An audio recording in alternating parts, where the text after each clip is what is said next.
सहारा रेगिस्तान के पास बसा एक देश लीबिया, जहां बारिश और पानी का कोई नामो निशान नहीं था। लेकिन फिर भी वहां की सरकार ने एक तरकीब निकाली और रेगिस्तान के नीचे एक नदी का निर्माण कराया, जिसे दुनिया का 8वां अजूबा भी कहा गया।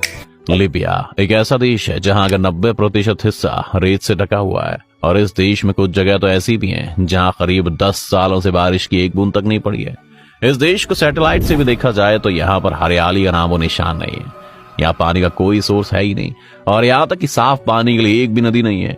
यहाँ पर इतनी गर्मी होती है कि खुले में पड़ा हुआ पानी भी भाप बनकर उड़ जाता है। 1960 के आसपास पूरी दुनिया में कच्चे तेल को जमीन से निकालने की होड़ मची हुई थी, और इसी होड़ में लीबिया भी शामिल हो गया, और वो भी कच्चे तेल की खोज में लग गया। कच्चे तेल की तलाश में लीबिया ने बहुत जगह खुदाई भी करवाई। खुदाई में उन्हें कच्चा तेल तो नहीं मिला, लेकिन उसे कहीं ज्यादा कीमती फ्रेश वाटर का एक बड़ा सोर्स जरूर मिल गया। एक ऐसा देश जहाँ पानी का कोई सोर्स नहीं था, एक ऐसा देश जिसने 10 सालों से बारिश नहीं देखी थी, वहां पर पानी का ऐसा बड़ा सोर्स मिलना किसी चमत्कार से कम नहीं था। आपको बता दें कि साउथ लीबिया के एक बहुत बड़े हिस्से में पाया गया ये अंडरग्राउंड वाटर का ये सोर्स ईस्ट सहारा के रेगिस्तान में पानी का सबसे बड़ा रिसोर्स था। सहारा के रेगिस्तान में मिलने वाला पानी लगभग 1.5 लाख क्यूबिक किलोमीटर था। अगर अंदाजा लगाया जाए तो सहारा के नीचे मिलने वाला ये पानी इतना ज्यादा था कि अगर पूरी दुनिया इस पानी का इस्तेमाल करे तो 40 साल तक भी कम ना पड़े। एक्सपर्ट्स के मुताबिक ये खोज न्यूबियन सैंडस्टोन एक्विफर सिस्टम का हिस्सा थी, जो जीवाश्म पानी यानी कि फॉसिल वाटर का एक विशाल जलाशय था, जो कि 10,000 से 10 लाख साल पुराना था। ऐसा माना जाता है कि पानी पिछले हिमयुग यानी कि लास्ट आइस एज के अंत से पहले बलुआ पत्थर में चला गया था। अब जहाँ 60 के दशक में लीबिया को पानी का इतना बड़ा सोर्स तो मिल गया, लेकिन इसका क्या किया जाए ये किसी को समझ नहीं आ रहा था। इसीलिए 80 का दशक आते आते वहां के तानाशाह गद्दाफी ने इसका इस्तेमाल करने के लिए दुनिया की सबसे बड़ी अंडरग्राउंड वाटर सप्लाई का प्रोजेक्ट शुरू किया। तानाशाह गद्दाफी इस पानी का इस्तेमाल अपने देश के लिए हर हालत में करना चाहता था, और इसके लिए वो कुछ भी करने को तैयार था। गद्दाफी का मानना था कि अगर किसी भी तरह से पानी लीबिया के सारे शहरों में पहुंच जाए तो लीबिया की पानी की मुसीबत पूरी तरह से खत्म हो सकती है। लीबिया से पानी की किल्लत को मिटाने के लिए पानी को पूरे देश में पहुंचाना जरूरी था। ये सब आर्टिफिशियल रिवर बनाकर किया जा सकता था, लेकिन ये सब इतना भी आसान नहीं था, क्योंकि लीबिया में ये पानी साउथ में पाया गया था, जबकि लीबिया में ज्यादातर शहर और जनसंख्या नॉर्थ यानी कि मेडिटेरियन कोस्ट पर पाई जाती है। और दूसरा, लीबिया में इतनी गर्मी है कि अगर नदी बनाकर पानी देश के क्षेत्रों में पहुंचाया भी जाता तो आधे से ज्यादा पानी आकाश में भाप बनकर उड़ जाता। इसके लिए जमीन के अंदर अंडरग्राउंड रिवर बनाने का फैसला लिया गया। जब पानी पहुंचाने का अंदाजा लगाया गया तो पता चला कि लीबिया के हर शहर में पानी पहुंचाने के लिए जमीन के अंदर लगभग 2820 किलोमीटर लंबी नदी खोदने की जरूरत थी, यानी कि दिल्ली से मुंबई तक के 2 चक्कर अगर लगाए तब जाकर ये दूरी कवर हो। लेकिन फिर भी गद्दाफी को अपना ये प्रोजेक्ट करना था, इसलिए अंडरग्राउंड रिवर बनाने का काम शुरू किया गया। इस काम को करने के लिए बड़े बड़े पाइप की जरूरत थी। इसके लिए ऐसे पाइप चाहिए थे जो कि 13 फीट मोटे हो और जिनका वजन 80 टन हो, और ऐसे लगभग 5 लाख पाइप की जरूरत थी। इतने पाइप बनाने के लिए लीबिया में कई फैक्ट्री लगाई गई, जहां पर ये पाइप तैयार किए गए।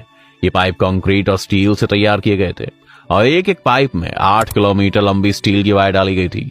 दोस्तों, इन पाइप में कितना स्टील लगा था, इस बात का अंदाजा आप इस बात से लगा सकते हैं कि अगर इन पाइप में इस्तेमाल होने वाले स्टील वायर को अगर सीधा बिछा दिया जाए तो पूरी अर्थ पर 100 बार चक्कर लगा सकती है। इस तरह लीबिया में पाइप बनने का काम तो शुरू हुआ, लेकिन ये बात तब की है जब लीबिया में रोड नहीं था, और इसीलिए इन पाइप को एक जगह से दूसरी जगह ले जाने में बड़ी परेशानी का सामना करना पड़ रहा था। लेकिन इस प्रोजेक्ट को पूरा तो करना ही था, इसलिए पहले साउथ कोरियन कंपनी को बुलवाया गया और फेज 1 में 3200 किलोमीटर लंबी रोड बनवाई गई, ताकि कंस्ट्रक्शन साइट पर सामान को अच्छे से पहुंचाया जा सके। सड़क बन जाने के बाद खुदाई का काम शुरू किया गया।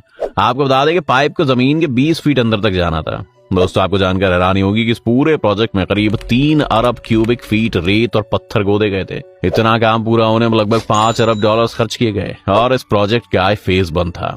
इसके बाद साल 1989 में इस प्रोजेक्ट का फेज 2 का काम शुरू किया गया। इसमें सबसे पहले इन पाइप्स को ट्राइपोली तक बिछाया गया। इस काम के लिए कई जगहों पर कुओं का निर्माण किया गया और करीब 200 की गहराई से पानी को पंप किया गया। वहीं आपको बता दें कि ट्राइपोली तक जो पाइपलाइन बिछाई गई थी उसकी कुल लंबाई 700 किलोमीटर थी। इसके बाद कुफरा डिस्ट्रिक्ट पर कुएं खोदे गए और वहां से लेकर बेंगाजी तक लाए गए। बेंगाजी ट्राइपोली के बाद लीबिया की दूसरी बड़ी सिटी है। और इसी दौरान लगभग 10,000 किलोमीटर तक पाइप बिछाए गए थे। एक रिपोर्ट के मुताबिक इस प्रोजेक्ट को पूरा करने के लिए 1300 कुएं खोदे गए थे। दोस्तों, आपको बता दें कि लीबिया के इस प्रोजेक्ट को पूरा करने के लिए 5 बड़े रिजर्वायर बनाए गए। ये रिजर्वायर ज्यादा पानी को स्टोर करने का काम करते थे। इन रिजर्वायर का डायामीटर 1 किलोमीटर तक रखा गया। इसके साथ ही प्रोजेक्ट में 1 बिलियन यूरो का इन्वेस्टमेंट करके 50,000 पाम ट्री लगाए गए ताकि पानी का वाष्पीकरण होता रहे।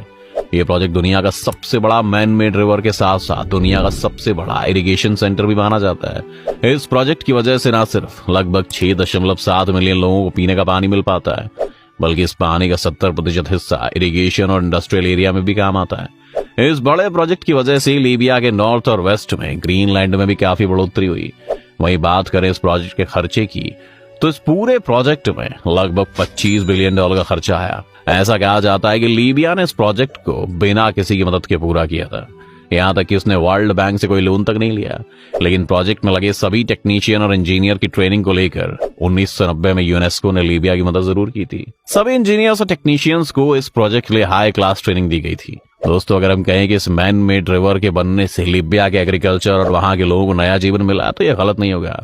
जो देश कभी सिर्फ अपने आतंकवाद और तंबाकू की खेती के लिए जाना जाता था, वहां के लोगों को इस नदी ने एक नई जिंदगी दी थी। वहां पर बड़ी मात्रा में गेहूं, सब्जी और फल उगाए जाने लगे। इस नए प्रोजेक्ट से लीबिया में थोड़ी सी शांति आई ही थी कि साल 2011 में लीबिया का पहला सिविल वॉर शुरू हो गया, जिसमें यूरोपीय देशों की हिस्सेदारी की वजह से नाटो ने भी लीबिया पर हमला कर दिया। और ऐसा कहा जाता है कि नाटो के इस हमले में 2 वाटर प्लांट पूरी तरह से बर्बाद हो गए। ये वाटर प्लांट फेज 4 और फेज 5 के लिए काम आने वाले थे। इनके साथ ही देश के तानाशाह गद्दाफी की भी गोली लगने से मौत हो गई और तब प्रोजेक्ट की कंस्ट्रक्शन को रोक दिया गया। इसके बाद 2014 से 2020 तक होने वाली सिविल वॉर के दौरान पूरे प्रोजेक्ट को नजरअंदाज कर दिया गया। अधूरे पड़े वाटर इंफ्रास्ट्रक्चर पर किसी ने ध्यान ही नहीं दिया, जिस कारण प्रोजेक्ट के अंदर बने कई कुएं पूरी तरह से बर्बाद हो गए। और आज लीबिया के हालात ये हैं कि जहां एक वक्त पर ऐसी उम्मीद लगाई जा रही थी कि लीबिया में पानी की कमी नहीं होगी, वहीं अब लीबिया की कुछ जगहों को छोड़कर कहीं पानी नहीं है। जहां एक वक्त पर लीबिया में पानी के जरिए खुशहाली आई थी, वहीं अब एक बार फिर लीबिया पानी की कमी से परेशान है। और इस तरह लीबिया की सुख शांति कुछ पल के मेहमान बनकर वापस लौट गई। क्या लगता है आपको कि अगर उस समय यहाँ पर सिविल वॉर नहीं हुआ होता और गद्दाफी की मौत नहीं हुई होती, तो आज लीबिया में ऐसे हालात